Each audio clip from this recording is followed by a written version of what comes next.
What's up, guys? Did you forget about me? I know I haven't done a video in a little bit of time, but I've been very busy at the shop, which is a good thing because that means that A, the shop is doing well, which it is. We just had our 2-year anniversary, which is extremely exciting. So many people came out and supported us, which was fantastic. And now we're getting ready to figure out what we're going to do for our 3rd year and continue to get amazing collections. We just got a really good collection last week. 850 rock records from the 60s through last year. So really excited to keep digging into that. I took 1 or 2 from there for this video, but this is my latest installment of the What Am I Taking Home from the Record Store series. And as you know, I'll kind of talk about some of the stuff that I have put away for myself from various collections, trade-ins, etc., and share with you what they are. So if you like this video and you want to see more like this, hit the like button and please subscribe to the channel. There'll be more videos at some point. Obviously, I'm not on as much of a usual release schedule as I have been in the past, but I do have some great stuff in the works, including a recurring series I'm gonna be working on that is going to be reminiscent of something that people who used to watch the show when it was Damn It Sandy really loved, have been asking me to bring back, and I haven't figured out how to do it, but I think I figured it out. So stay tuned for that in the next couple weeks. But let's get started. Fun Loving Criminals, 100% Colombian. I had never heard this band. I've heard of this band, and I was curious, so I put it on. And it's the closest thing that I've found to Lovage, which is, as you guys probably know, one of my favorite records. You know, Mike Patton, Jennifer Charles, Dan the Automator, just an absolute trifecta of talent and really interesting kind of dark, sultry trip hop vibes on that record. This record's a little more Fun Loving Criminals. It kind of straddles the line between trip hop and a little bit of alt rock in there. It's just a really enjoyable, fun listen, and I haven't really heard a lot of things that sound like this, so I decided to take it home. This is Yusuf Kamal, Black Focus. So this is Kamal Williams and Yusuf Days together as a supergroup of sorts, putting out a record. And I recently discovered how much I love Yusuf Days with Black classical music, his release from last year that absolutely blew me away. Genre bending, neo soul and R&B and some hip hop and jazz vibes, and it was just like one of the most impressive records I heard in a long time. Realized I had another record of his in the shop, so I listened to this. This one is not quite as experimental and all over the place as that one, but it definitely captures a lot of those kind of jazzy hip hop vibes with emphasis on the jazz rather than anything else.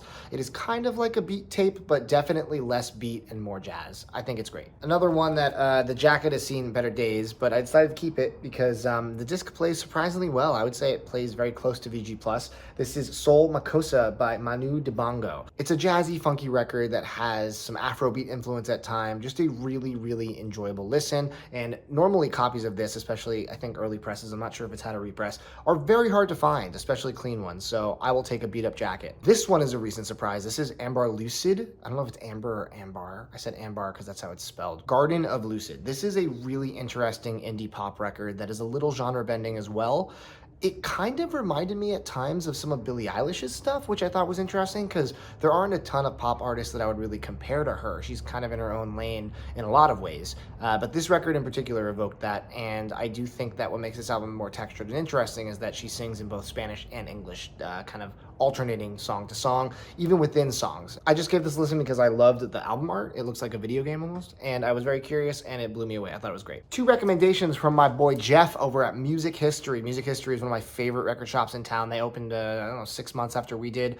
Such a good selection of world music, jazz, all that stuff, like first pressings. He travels around. He gets so lucky with collections. He's so good at it, and he's a great dude. So I'm happy to have formed a friendship with him. I go in there every now and again, and last time I was there, he recommended me this record, Sero Polylife Multisoul. This is a Japanese group that is kind of jazz fusion, but with a modern twist. I feel like there's elements of like Fishman's in there. It's not quite the same as a Fishman's record, but it has kind of all over the place experimentation like that.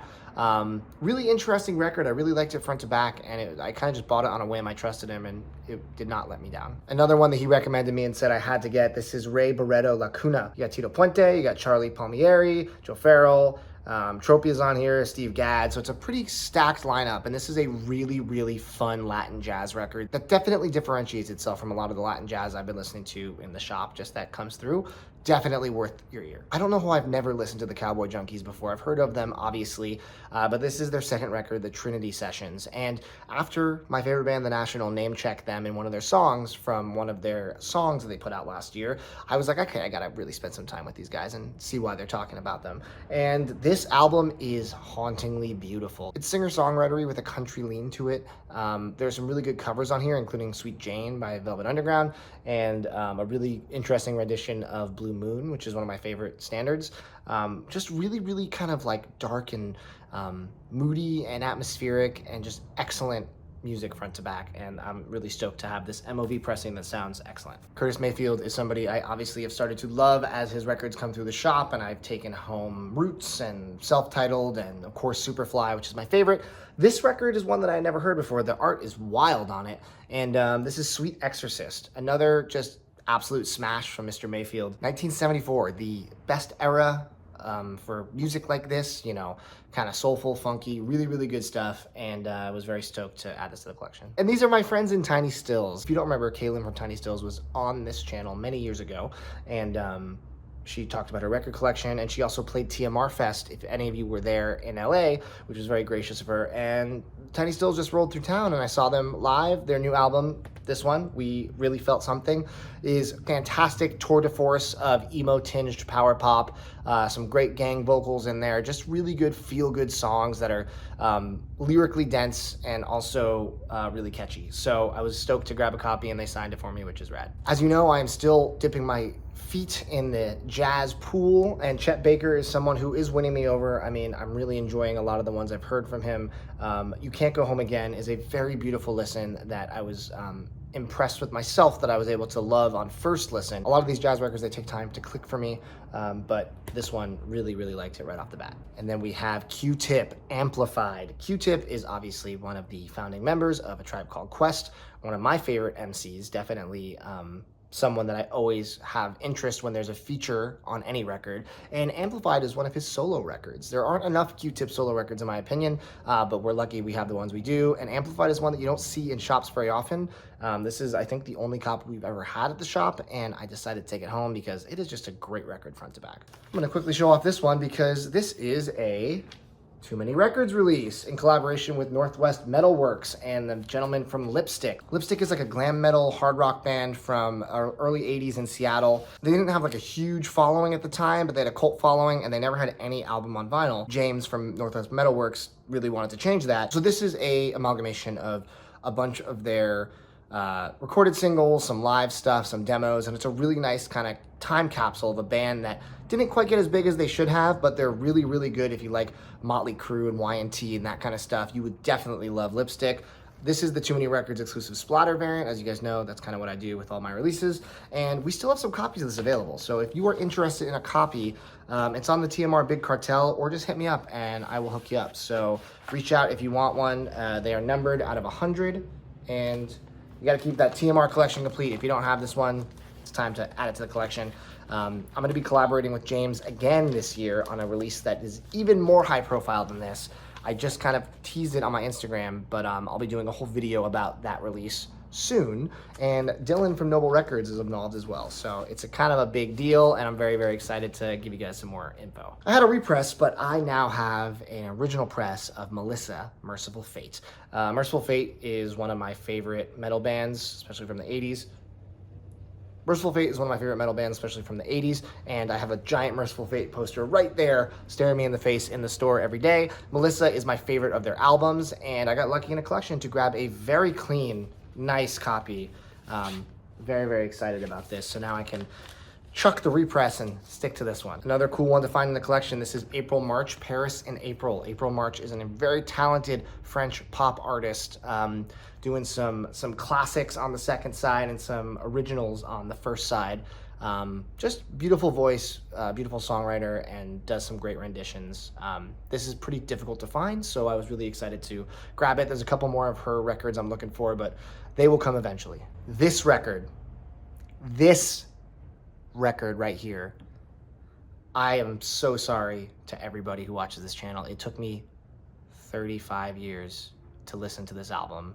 That's not true, because this album came out I was very much alive. It took me too long to listen to this record, and I had always heard it was great. This is Teenage Fan Club bandwagon-esque, and not only is it great, it is one of my favorite records I've heard in the past year.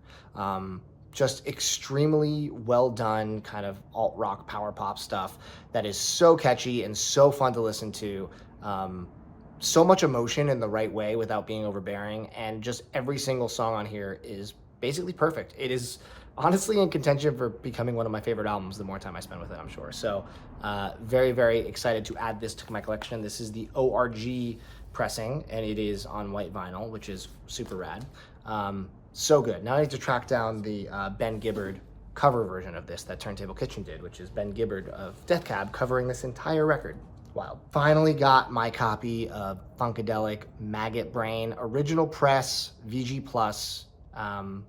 Sounds really good.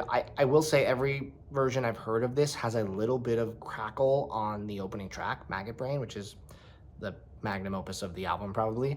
And I wonder if it's the source material. I wonder if it's just always gonna have a little bit of crackle here and there, and if it's just like unavoidable.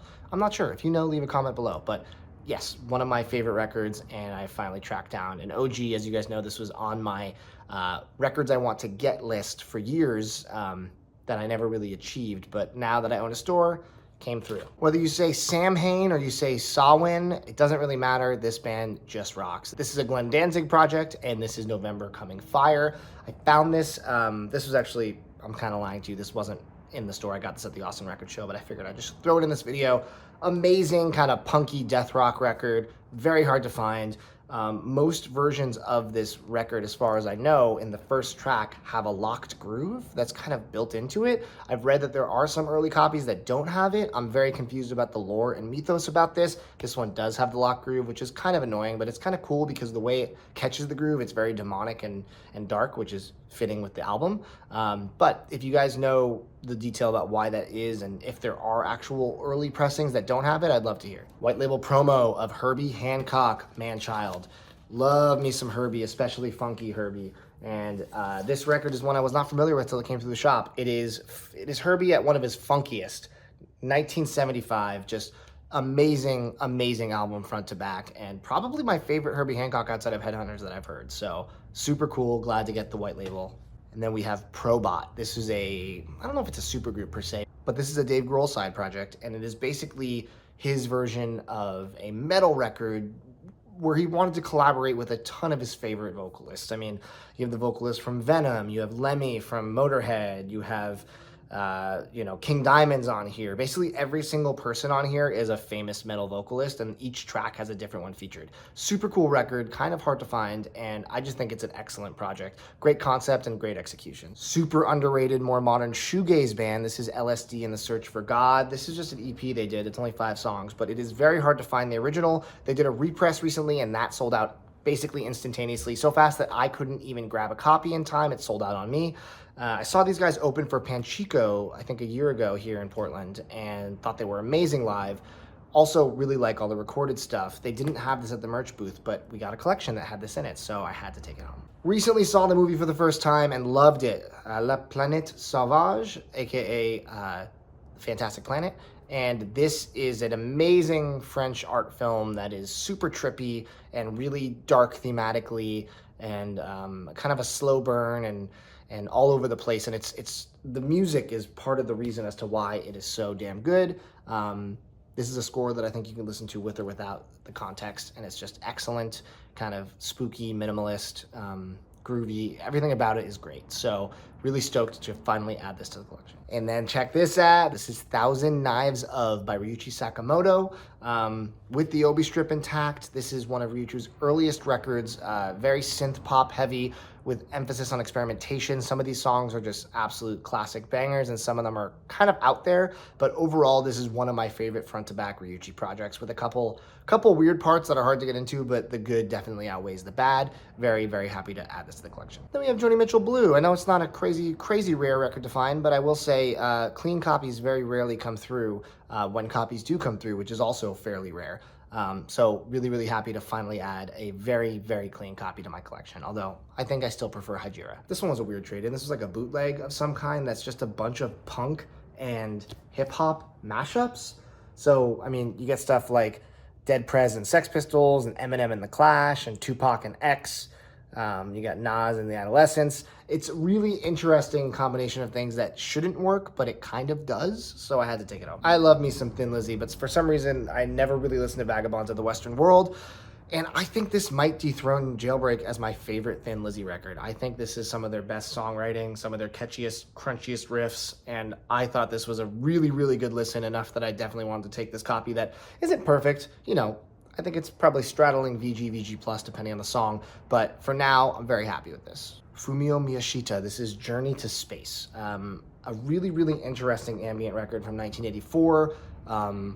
Kind of a concept album, I would say. It has a very kind of celestial vibe to it, but ultimately something that is indelibly its own thing within an era of ambient where a lot of it kind of did sound the same. I looked it up, and he has a massive catalog of so many records, so I have to dive in and figure out which ones are good. If you guys know what the best records of Fumio are, please let me know, because there's just too many for me to listen to, and I'll probably get burnt out. But this was really, really good. This is Mindfunk by Mindfunk. This was a record that I pulled out of a bin when I was digging next to Dylan at the Austin Record Show, and Dylan Noble Records, of course. And he looked at me, he goes, "Oh, that's a great record, you gotta get that." And I was like, "All right, yes, sir." So I bought it, and he told me I would like it, and look at these guys. Of course I liked it. It's really good kind of funk heavy metal stuff, really groovy, just a really good listen front to back, and I would have never thought to get it if it wasn't for him, so now I'm passing it on to you. And I didn't think I was going to keep this, because I'm not super familiar with David Axelrod. I know he has a big following, and people love his stuff, and a lot of his records are very hard to find, but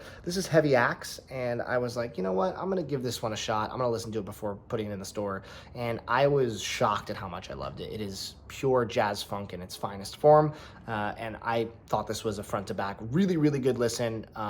Definitely unique and definitely memorable. So I am now a David Axelrod fan, which means I am going to be chasing down some expensive records probably. And then we got some double Steve Perry action. The first being, of course, his classic solo record, Street Talk, with the Obi strip. I have obviously a regular copy, they're like $5, but with the Obi strip, and the Obi strip says "Oh Sherry" on it, which is amazing, because that's the single and my favorite of his solo songs. And then I had to grab this Japanese copy of Escape too, which is one of my favorite albums from the 80s. So super cool. I like the kind of cap Obi on top that keeps it up there, which is fun. How did I never listen to this record? I don't know how everybody in the world loved this record, and I just decided not to listen to it. Probably because in my head I was like, I'm not a big country fan, I'll wait. But this is not a country record. This is surely country inspired, but this is a pop record through and through, and it is done with masterful production, instrumentation, and singing. Casey Musgrave's Golden Hour, this record is a joy to listen to. Every single song was captivating, and I am so mad at myself for waiting this long to listen to this. And finally, I got the ORG double disc 45 RPM audiophile pressing of Astrid Gilberto, Shadow of Your Smile. This isn't my all-time favorite Astrid record. I think there are many that are better than this, but this has some classic tunes on here, especially the titular track, and I kept it because it's just an audiophile pressing through and through. It is one of the best I've ever heard her vocals sound on any vinyl pressing I own. Kind of annoying that it's split across 2 discs, and what's weird is that instead of like a etching or a blank side on side D, they just repeat side A. Even the label says repeat of side A, which is a little strange, but truly a remarkable press of this record. There you have it. Those are the records that I am taking home for this batch, and of course there'll be more, but for now, these will keep me happy. And I appreciate y'all sticking with me and watching the video. Hopefully you enjoyed it. Leave a comment with any of these records that piqued your interest. If you want to answer any of the questions I posed in this video, it'd be great to hear those as well. And I appreciate everybody being here. So thank you so much for watching this. And like I said, I have a good series coming up soon, so stay tuned for that. Until then, more videos coming soon. Take it easy.